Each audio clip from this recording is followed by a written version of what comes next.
itu di villa itu tadi aku lihat ada sosok nenek-nenek dan ada satu perempuan yang dua-duanya sosok ini kayaknya mengincar Sofi. Jadi dua sosok yang mengikuti Sofi ini energinya kalah dengan energi yang ada di keraton.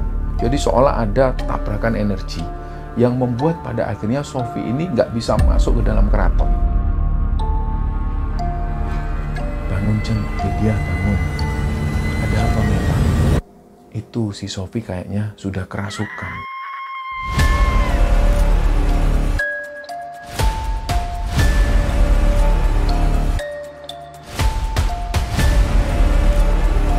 Begitu mereka semua melihat ke arah Sofi, Sofi ini duduk. Tapi duduknya itu aneh.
Bismillahirrahmanirrahim. Assalamualaikum warahmatullahi wabarakatuh.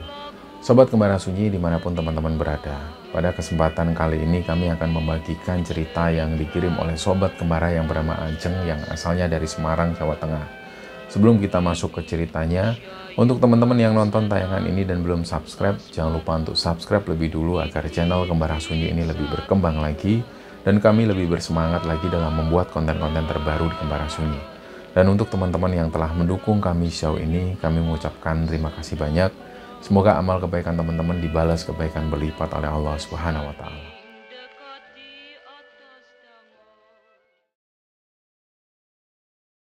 Ya, teman-teman sekalian, di episode kali ini kami akan membagikan sebuah cerita. Cerita ini dibagikan oleh Sobat Kembara yang bernama Ajeng. Jadi di sini Ajeng ingin membagikan pengalamannya di mana waktu itu Ajeng dan teman-teman ini pernah berkunjung ke Jogja dan mereka menginap di sebuah villa yang ada di Jogja. Dan di sanalah ada beberapa kejadian-kejadian yang sampai sekarang diingat oleh Ajeng. Nah, ternyata dari semua kejadian horor yang dialami oleh Ajeng dan teman-teman ini belakangan barulah Ajeng tahu bahwa ada sesuatu yang memang terjadinya ini bisa dikatakan disengaja. Nah, gimana cerita lengkapnya? Jadi di sekitaran tahun 2012, waktu itu Ajeng bekerja di sebuah kantor di Semarang. Pada saat pertama kali Ajeng masuk di kantor itu, jadi sudah ada beberapa orang yang kerja di sana sudah lama, sudah sekitar 3-5 tahunan. Beberapa di antaranya ada yang bernama Meta, Sofi, dan juga Lydia. Nah, teman-teman Ajeng yang ini usianya hampir sama dengan Ajeng. Kira-kira mereka lulus dari SMA itu 2 tahun di bawah Ajeng. Ada yang 1 tahun di atas Ajeng, ya hampir sama lah pokoknya dengan Ajeng. Mungkin dari sinilah mereka itu lebih cepat akrab. Apalagi di samping itu, di tempat kerjanya ini karyawannya itu nggak banyak. Jadi mereka itu menempati sebuah ruko yang terdiri dari 3 lantai. Sedangkan yang bertugas di urusan administrasi dan juga di depan komputer ini adalah Ajeng dan teman-temannya itu, yang semuanya adalah cewek-cewek.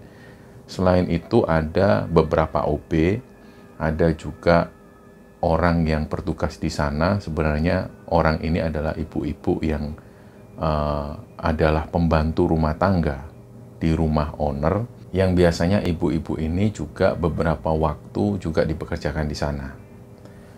Nah, perusahaan ini dimiliki oleh sepasang suami istri. Sepasang suami istri ini baik banget. Singkatnya, ketika Ajeng kerja di sana itu di tahun pertama, di bulan Desember, kantor ini mengadakan acara rekreasi. Sedangkan ownernya sendiri, sepasang suami istri itu akan berlibur di Jepang. Nah, sebelum berangkat ke Jepang, mereka pesan ke salah satu orang karyawan. Jadi, sepasang suami istri ini ngasih beberapa dana untuk mereka liburan. Nah, budgetnya waktu itu hanya cukup untuk mereka pergi ke tempat yang nggak terlalu jauh. Jadi mereka nggak bisa untuk bepergian ke Bali karena diperlukan tiket pesawat. Nah, akhirnya mereka berpikir dana ini akhirnya digunakan untuk bepergian ke Jogja yang nggak terlalu jauh. Nah, dana itu meliputi uang transportasi, uang untuk makan, dan juga uang penginapan. Singkatnya, berangkatlah 4 orang ini. Ada Ajeng, Meta, Sofi, dan juga Lydia. Nah, waktu itu memang yang bisa nyetir mobil adalah Ajeng dan juga Meta. Nah, perjalanan ini dari Semarang ke Jogja itu ditempuh sekitar 4-5 jam lah, nggak terlalu jauh. Jadi mereka berangkat sekitar jam 9 pagi, begitu sampai di Jogja mereka nggak langsung menuju ke penginapan. Nah, ada catatan tersendiri teman-teman bahwa sebelumnya untuk penginapan ini yang mencarikan adalah salah satu pegawai dari ownernya itu, yang kami sebutkan tadi, seorang ibu-ibu yang biasanya bekerja di rumah sepasang suami istri ini. Jadi ibu inilah yang mencarikan penginapan mereka. Nah, kabar terakhir dari ibu-ibu ini bahwa penginapan mereka ini dipilihkan di daerah dekat sekali dengan Malioboro. Namanya kita sebut saja penginapan Kamboja. Nah, inilah informasi yang mereka kantongi. Jadi ketika mereka sampai di Jogja, mereka nggak langsung menuju ke penginapan, mereka jalan-jalan lebih dulu. Sampai sekitar sore hari, setelah mereka ini makan, barulah mereka menuju ke penginapan. Mulailah dicari nama penginapan Kamboja ini.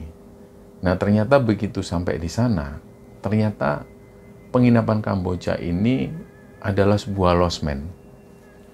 Dan begitu dikonfirmasi, nama mereka ini nggak ada di sana. Jadi mereka bukan tamu dan mereka belum mendaftar. Nah, muncullah sebuah pertanyaan, akhirnya mereka mencoba menghubungi salah satu pegawai dari sepasang suami istri ini. Dia telepon, namanya Bu Mary. Jadi yang waktu itu mempertanyakan adalah Ajeng. Ajeng langsung telepon Bu Mary, "Bu, ini kok kami sudah sampai di penginapan, tapi kok nama kita nggak ada." Loh, coba tanya lagi. Ini sudah benar kok, Mbak. Sudah dicek, namanya penginapan Kamboja. Nah, ditanya lagi oleh Ajeng dan teman-teman, ternyata memang mereka ini belum mendaftar dan nggak ada nama mereka. Barulah setelah mereka itu berdiskusi panjang lebar, datang satu orang ini dari luar, dan mulai bergabung dengan obrolan mereka. "Gimana sih, Mbak? Maksudnya jenengan semua ini mau nginep di Villa Kamboja?" "Iya, ini sudah dipesankan sama Bu Mary, asisten bos kami." "Mungkin, Mbak, mungkin kalian ini nginepnya di Villa Kamboja yang ada di Kaliurang. Kalau ini penginapannya, namanya memang sama. Beberapa kali ada tamu itu yang juga nyasar di sini, coba dicek lagi." Nah, langsunglah dari situ Ajeng telepon lagi Bu Mary. Di situ Ajeng bilang, "Bu, itu benar dipastikan lokasinya dekat di Malioboro atau yang ada di Kaliurang?" Barulah di situ Bu Mary ini diam. "Oh iya Mbak Ajeng, sebentar ya Mbak Ajeng, saya cek dulu." Setelah dicek, ternyata memang Bu Mary ini yang keliru. Jadi Bu Mary itu menyewa sebuah villa yang ada di Kaliurang yang namanya memang sama. Kita sebut namanya Kamboja tadi. Nah, akhirnya setelah mendapat konfirmasi dari Bu Mary, Ajeng dan teman-teman minta maaf kepada pengurus dari losmen Kamboja ini tadi. Pak, kami memang nggak sengaja, ini yang keliru adalah asisten bos kami, mohon maaf ya Pak." Akhirnya mereka pun balik mencari lagi villa Kamboja ini yang ada di Kaliurang. Jadi bareng-bareng mereka ke sana, mulai di sini mereka ini sudah mulai merasa capek. Waktu itu sudah sekitar jam setengah 7 malam, mereka harus mencari lagi Villa Kamboja. Nah, singkatnya sekitar jam setengah 8 malam, mereka baru bisa menemukan Villa Kamboja yang ada di Kaliurang. Begitu di sana, lokasinya ini sepi. Dan villa ini sebenarnya nggak terlihat angker. Villanya hampir seperti villa-villa yang lain, masih terlihat sangat terawat. Dan ketika mereka sampai di sana, penjaganya ini belum ada. Nah, di situ mereka mencoba menghubungi penjaganya. Nggak lama setelah itu datanglah seorang ibu-ibu, dan ibu-ibu ini bilang, "Mbak, saya ini sudah nunggu dari tadi jam setengah 5 sore. Saya ditelepon Bu Mary, saya disuruh ke sini lah, kok mbak-mbaknya ini belum datang." Nah, dijelaskan oleh Ajeng, "Iya Bu, ini tadi keliru, kami ada di Malioboro." Ya sudah, akhirnya sekitar jam 8 malam, pintu villa ini pun dibuka. Di villa ini hanya ada 2 kamar. Nah, di situ mereka mulai membagi kamar. Jadi satu kamar pertama ditempati oleh Ajeng dan juga Sophie, dan di kamar satunya adalah Meta dan Lydia. Nah, selama perjalanan itu, di samping mereka ini sudah sebel karena mereka keliru penginapan, Sophie itu dalam perjalanan selalu ditelepon oleh tunangannya. Nah, memang Sophie ini punya pacar yang statusnya tunangan waktu itu, dan dalam waktu dekat mereka akan menikah. Sebenarnya sebelum Sophie ini berangkat ke Jogja, tunangannya itu nggak setuju. Karena 3 bulan sebelumnya, mereka ini sudah bepergian menuju ke lokasi wisata juga yang ada di Semarang. Jadi tunangan Sophie waktu itu sempat melarang Sophie untuk pergi. Jadi selama perjalanan itu, Sophie ini sering bertengkar di telepon. Nah, ketika sampai di villa itu, Sophie sudah bad mood lebih dulu. Jadi yang mereka ini ketika sampai mereka cari makan, Sophie berdiam diri di dalam kamar. Dia cuma pengen nitip makan dibawa di villa. Nah, waktu mereka makan-makan 3 orang ini, mereka membicarakan Sophie. Tuh gimana sih si Sophie kok bertengkar terus, bikin suasananya nggak nyaman. Nah, akhirnya dalam perbincangan itu, si Meta ini bilang, "Itu Sophie kayaknya ada sesuatu deh. Itu di villa itu tadi aku lihat, ada sosok nenek-nenek, dan ada satu perempuan, yang dua-duanya sosok ini kayaknya mengincar Sophie." Nah, Meta ngomong seperti ini tentu ada alasan. Meta itu memang dikenal orang yang sangat sensitif dan dia bisa melihat makhluk yang tak kasat mata. Jadi ketika Meta ngomong seperti ini, teman-temannya percaya dengan Meta.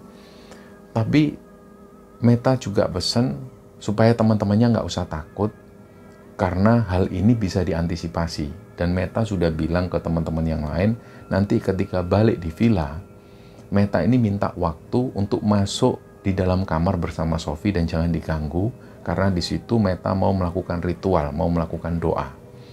Nah, singkatnya setelah mereka makan, mereka bawakan nasi goreng untuk Sophie, dibawa ke villa itu, dan pada saat teman-teman yang lain menyiapkan nasi goreng ini, Meta masuk ke dalam kamarnya Sophie, dan pintu kamar ini dikunci. Mereka sendiri nggak tahu apa yang dilakukan Meta di dalam kamar. Yang jelas hal itu dilakukan Meta sekitar hampir setengah jam. Setelah itu Meta pun keluar, dan di situ Meta bilang ke teman-teman yang lain bahwa Sophie ini kondisinya sudah hampir parah. Karena 2 orang sosok yang dimaksud Meta, sosok nenek-nenek dan juga sosok perempuan ini, posisinya sudah ada di dalam kamarnya Sophie. Dan mereka berdua, sosok ini, sudah terlihat duduk menunggu Sophie dan menunggu waktu yang tepat untuk memasuki raganya Sophie. Disitulah Meta, menurut pengakuannya, dia coba konsultasi dengan 2 sosok makhluk ini supaya mereka nggak mengganggu Sophie. Tapi hal itu setelah dilakukan oleh Meta, 2 sosok ini kayak seolah mereka nggak mau tahu. Mereka akan tetap mengincar Sophie. Nah, setelah mendapat informasi ini, teman-teman yang lain ini akhirnya juga ikut-ikutan panik. Kalau sampai nanti Sophie ini berhasil dirasuki oleh salah satu sosok makhluk yang ada di sini, ini liburan ini akan menjadi kacau. Nah, Meta menjelaskan lagi, sudah kalian nggak usah khawatir, biar Sophie jadi urusanku. Akhirnya malam itu mereka tidur. Mereka tidur seperti biasa dan gak ada gangguan apapun sampai pagi hari. Nah, pagi harinya Sophie itu terlihat duduk sendirian di ruang tengah. Yang pertama kali melihat Sophie di sana adalah Ajeng. Jadi Ajeng mendekati Sophie, dia tanya, "Sof, kondisimu gimana? Sudah enakan lah?" Nah, si Sophie menjawab, "Ini bagian leher belakangku masih sakit, kayak ada yang nindih." Nah, karena Ajeng sudah tahu bahwa Sophie ini diincar oleh dua sosok makhluk halus, si Ajeng cuma diem.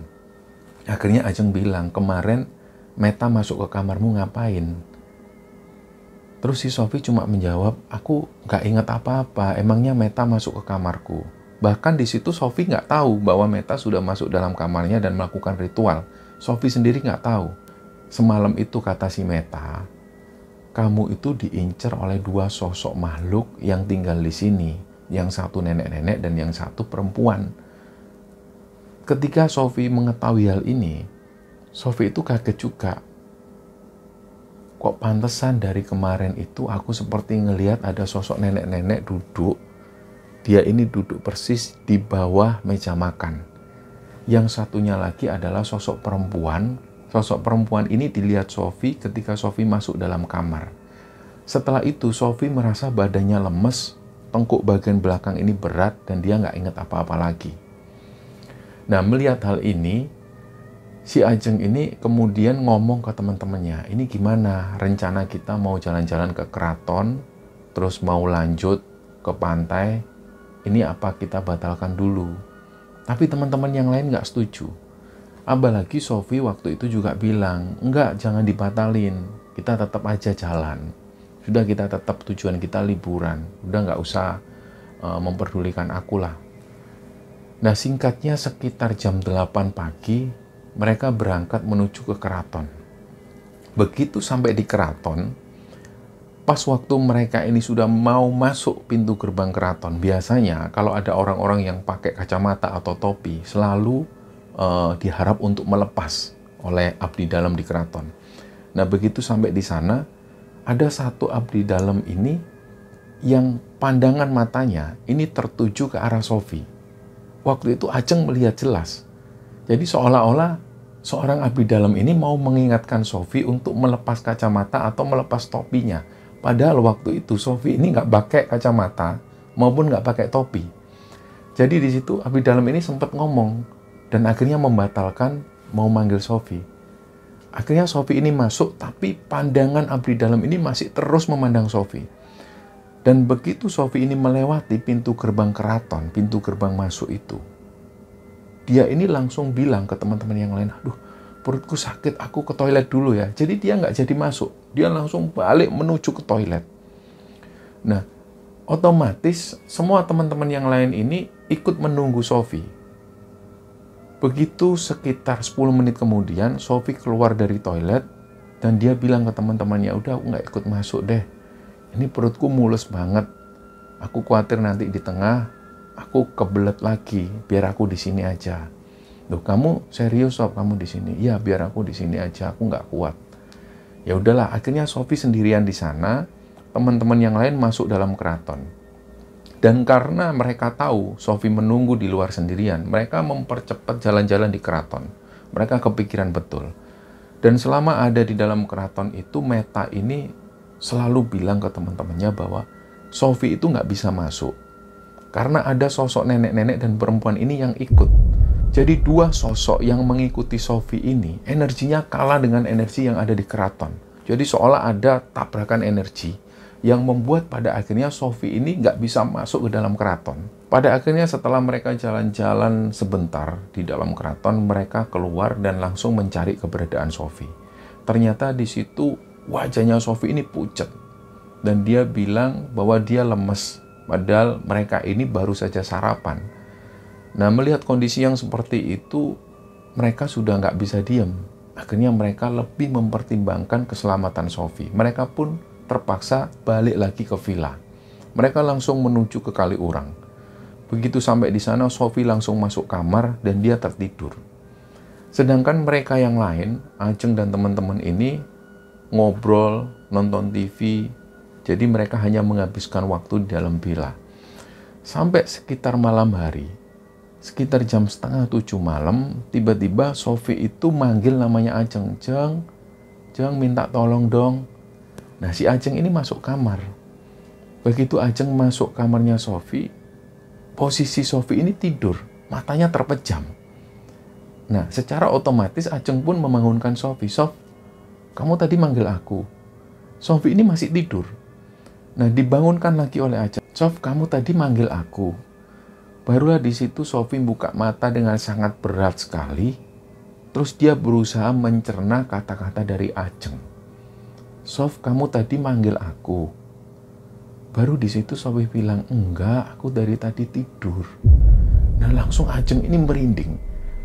Dia ngelirik ke belakang. Sekilas Ajeng ini sempat melihat ada sosok perempuan yang keluar dari kamar Sofi. Gak jelas apakah sosok ini tua ataukah muda. Yang jelas ada sekelebatan sosok waktu itu. Setelah si Ajeng ini merinding, terus Ajeng bilang ke Sofi, ya sudah, kamu tidur lagi aja. Ajeng pun balik ke ruang tengah, dia nonton TV bersama teman-temannya. Nah, si teman-temannya ini tanya, si Meta dan Lydia, kenapa Sofi tadi manggil? Ajeng cuma bilang, oh nggak apa-apa, dia cuma pengen diambilkan air, tapi nggak jadi. Oh ya sudah, mereka nonton TV lagi.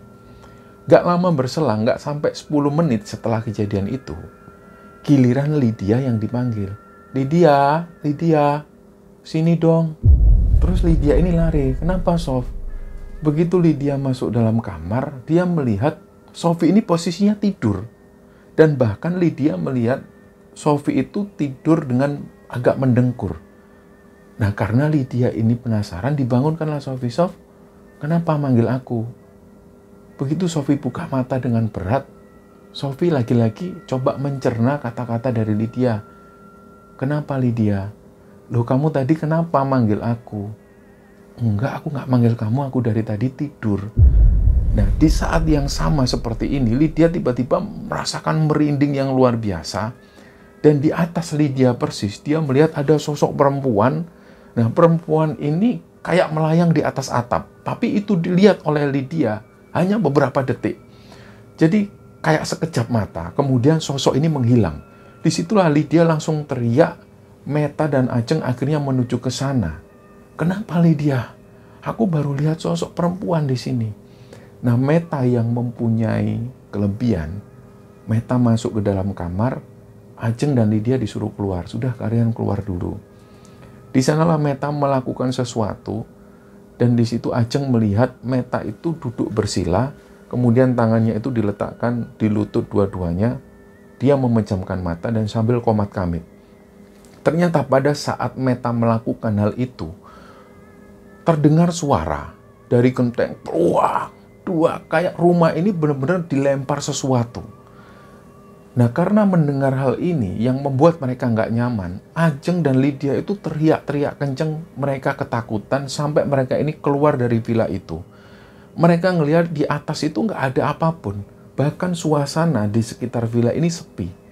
Nah, akhirnya mereka masuk lagi, melihat si Meta masih seperti itu, masih qomat kamit seperti itu. Tiba-tiba Ajeng dan Lydia melihat kursi yang ada di meja makan ini terseret dengan sendirinya.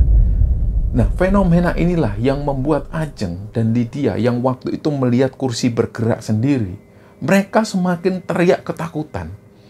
Setelah itu teror ini nggak berhenti. Tiba-tiba ada suara perempuan ketawa dari dalam kamar mandi. Mulai malah mereka ini semakin merinding, semakin tegang. Tapi karena Meta terus-terusan membaca sesuatu sambil qomat kamit, mereka tetap masih belum bisa cair. Jadi suasananya masih tegang seperti itu. Barulah sekitar 15 menit kemudian Meta berhenti, dia keluar dari kamar dan dia bilang, siapa tadi yang dengar ada suara keras di atas genteng? Nah, tentu Lydia dan Ajeng juga bilang, iya tadi aku dengar Meta. Ya udah, itu biarin. Mereka tandanya sudah mau melawan. Jadi menurut Meta, sosok nenek-nenek ini situasinya dia suka dengan Sofi dan dia mau menjadikan Sofi ini cucunya. Sedangkan sosok perempuan yang lebih muda yang menjaga di villa itu, menurut Meta lagi bahwa sosok perempuan ini tidak suka dengan Sophie dan dia berencana untuk mengusir Sophie. Pada akhirnya dua sosok ini terlihat rebutan untuk menguasai Sophie. Nah, inilah yang terjadi. Pada akhirnya liburan ini terasa mencekam. Jadi malam itu mereka benar-benar nggak bisa tidur. Mereka bareng-bareng masuk ke kamar Sophie dan menjaga keberadaan Sophie supaya nggak terjadi apa-apa dengan Sophie. Nah, sampai sekitar jam 2 dini hari, si Meta bilang ke Ajeng, sudah kalian tidur dulu, biar aku yang jaga. Nanti kalau aku ngantuk, aku bangunin kalian. Nah, disitulah akhirnya Ajeng baru bisa memejamkan mata, begitupun juga Lydia. Sedangkan Meta, dia masih terjaga sendirian. Nah, sekitar jam setengah 4 subuh, Ajeng dan Lydia ini dibangunkan oleh Meta. Jeng, bangun Jeng, Lydia bangun. Ada apa Meta? Itu si Sophie kayaknya sudah kerasukan. Begitu mereka semua melihat ke arah Sophie, Sophie ini duduk. Tapi duduknya itu aneh. Jadi duduknya Sophie ini mirip seperti laki-laki. Kalau dalam bahasa Jawa dia ini berdongkrong. Jadi kakinya diangkat satu dan dia ini, si Sophie ini diem sambil memandangi teman-temannya. Nah, pemandangan ini terasa aneh karena Sophie gak pernah melakukan hal yang seperti ini. Jadi mereka yakin kalau Sophie ini benar-benar kesurupan. Nah, disitulah Sophie ini memandangi teman-temannya, tapi gak ngomong apapun. Nah, karena Ajeng ini orangnya, dia itu sangat care dengan temannya. Si Sophie dideketin, meskipun Ajeng tahu bahwa Sophie ini kerasukan, dideketin sama si Ajeng, dirangkul, dan Ajeng tanya, Sof, kamu ini kenapa? Setelah Ajeng tanya seperti itu, Sophie ketawa. Dan ketawanya itu kenceng banget. Barulah di situ Ajeng pertanyaannya diganti. Kamu ini siapa? Kenapa kok kamu masuk ke tubuh temanku? Akhirnya sosok yang merasuki Sophie ini bilang, aku sengaja ngikutin anak ini. Aku ada yang nyuruh. Nah, setelah itu, Sophie ini badannya lemes dan dia terkulai di atas tempat tidur. Nah, suasana pun jadi mencekam. Yang seharusnya mereka ini baru pulang keesokan harinya. Hari itu mereka putuskan untuk pulang. Jadi sekitar jam 8 pagi mereka bergemas-gemas kembali ke Semarang. Dalam perjalanan itu, Sophie ini wajahnya masih pucat dan dia itu pandangannya selalu tertunduk ke arah bawah. Menurut Meta, yang dia bisa melihat makhluk yang tak kasat mata, sosok nenek-nenek dan sosok perempuan yang lebih muda itu duduk di belakang. Jadi dua sosok ini mengikuti perjalanan mereka sampai ke Semarang. Begitu sampai di rumah Ajeng, Meta ini masih bilang bahwa dua sosok ini masih mengikuti mereka. Nah, singkat cerita, pada akhirnya mereka ini pun mengantarkan Sophie menuju ke rumahnya. Begitu sampai di sana, orang tua Sophie ini sudah merasa ada yang gak beres dengan Sophie. Karena wajah Sophie ini pucat. Dan dia biasanya gak mengucapkan salam. Setiap kali Sophie ini pulang ke rumah, dia selalu mengucapkan salam. Tapi hari itu, ada yang aneh. Sophie gak mengucapkan salam. Dan itu dibaca oleh kedua orang tua Sophie adalah sesuatu yang aneh. Gak pernah Sophie gak mengucapkan salam. Jadi langsung kedua orang tua Sophie ini tanya ke teman-teman, ke Ajeng dan teman-teman, ini kenapa Sophie? Akhirnya mereka pun jujur. Mereka bilang bahwa selama ada di Jogja, Sophie ini diikuti oleh dua sosok. Dan tentu mereka semua ini mendapatkan informasi ini dari Meta. Karena Meta lah satu-satunya orang yang bisa melihat makhluk ini. Nah, setelah mendapat informasi ini, akhirnya orang tua dari Sophie memanggilkan salah satu ustadz yang memang dikenal di sana bisa menetralisir hal-hal semacam ini. Nah, belum sampai ustadz ini datang, bapaknya Sophie bilang ke Ajeng, Lydia dan juga Meta, mereka disuruh pulang. Sudah, kalian pulang dulu, kalian pasti capek. Kalian pasti ditunggu orang rumah. Biar ini Sophie kami yang urus. Jadi akhirnya mereka pun pulang sebelum ustadz ini datang untuk menyembuhkan Sophie. Singkatnya, keesokan harinya, Ajeng menghubungi HP-nya Sophie. Setelah ditelepon beberapa kali, Sophie nggak ngangkat teleponnya. Nggak lama kemudian, HP-nya ini diangkat. Ternyata yang angkat adalah ibunya Sophie. Ibunya Sophie bilang, Mbak Ajeng, ini Sofi sudah baikan, alhamdulillah. Nah ini tinggal tunggu istirahatnya aja. Kira-kira masuk kerja lagi kapan? Terus Ajeng bilang, masuk kerjanya Senin Bu. Tapi nggak apa-apa biar Ajeng bilang ke bos bahwa Sofi ini sakit. Nggak apa-apa Bu. Ya sudah, minta tolong ya Mbak Ajeng. Kalau memang Sofi masih nggak bisa masuk kerja, tolong disampaikan. Sofi masih butuh istirahat. Oh iya Bu. Setelah itu singkatnya mereka kembali ke kantor. Tapi Sofi ini belum masuk kerja. Dan sampai beberapa hari kemudian Sofi belum masuk kerja. Barulah teman-teman yang lain menuju ke rumah Sofi untuk menjenguk Sofi. Ternyata di sana Sofi ini sehat walafiat. Tapi yang membuat Sofi ini nggak masuk kerja adalah Sofi tiba-tiba nggak kerasan lagi kerja di sana. Dan dia ini sudah berencana mau kerja di tempat lain. Nah hal inilah yang membuat Ajeng itu sedikit kecewa. Kenapa kok Sofi tiba-tiba memutuskan mau resign dan mau keluar dari pekerjaannya itu tanpa memberitahu teman-temannya lebih dulu? Tentu waktu itu Ajeng merasa bersalah. Dia bilang ke Sofi, apa kamu ada masalah sama kita? Apa mungkin kita ini ada sesuatu yang membuat kamu nggak nyaman? Nah Sofi di situ menjelaskan, enggak kok, aku sudah pingin keluar aja. Mendengar penjelasan dari Sofi, mereka akhirnya lambat laun memahami, ya mungkin Sofi memang sudah bosan kerja di tempat itu. Singkatnya setelah itu mereka nggak pernah lagi ketemu dengan Sofi. Dan suatu ketika, 3 bulan setelah Sofi ini resign, giliran Meta yang resign. Jadi di sana tinggallah Lydia dan juga Ajeng. Jadi ketika 2 orang temannya keluar, Ajeng ini sudah punya rencana untuk keluar juga. Tapi karena Lydia yang bilang ke Ajeng, supaya Ajeng tetap di sana untuk beberapa waktu, Ajeng pun menahan diri. Dia berusaha untuk tetap kerja di sana. Nah singkat cerita, beberapa bulan setelah itu, ada 1 orang anak yang melamar di sana atas rekomendasi dari salah satu mantan karyawan. Nah, dia ini namanya Mbak Wati. Di situ akhirnya Mbak Wati ini bekerja bersama dengan Lydia dan juga Ajeng. Mereka sendiri nggak tahu siapa yang merekomendasikan Mbak Wati kerja di sana. Katanya adalah mantan karyawan. Nah, singkat cerita setelah 2 bulan Mbak Wati kerja di sana, Ajeng dan Mbak Wati ini akrab. Begitupun juga Lydia. Mereka sering makan siang bareng, ya seperti layaknya teman kantor. Nah, di situ pada akhirnya mereka baru tahu bahwa Mbak Wati ini adalah sepupu dari Meta. Meta lah yang merekomendasikan Mbak Wati ke tempat kerja itu. Nah, dari situlah mereka baru paham, oh ternyata Mbak Wati ini adalah sepupu Meta. Dan Mbak Wati ini sengaja dimasukkan ke sana atas rekomendasi dari Meta. Nah, berjalannya waktu, sekitar 8 bulan setelah itu, akhirnya Ajeng nggak jadi keluar. Begitupun juga dengan Lydia. Mereka semakin kerasan di sana, hanya 3 orang ini. Sampai pada satu ketika, Mbak Wati ini menginformasikan sebuah hal yang membuat Ajeng dan Lydia itu benar-benar kaget. Jadi waktu itu Mbak Wati bilang bahwa Meta ini mau menikah dengan seseorang yang bernama Agus. Di situ awalnya Ajeng ini nggak merasa ada yang aneh. Ketika Mbak Wati menjelaskan bahwa Agus yang akan menikah dengan Meta ini adalah mantan dari Sofi, barulah di situ Ajeng dan juga Lydia ini kaget. Ah, yang bener Mbak, Mas Agus yang mantannya Sofi itu. Iya, Mas Agus itu mau menikah sama Meta, gimana ceritanya? Akhirnya mereka bertanya-tanya.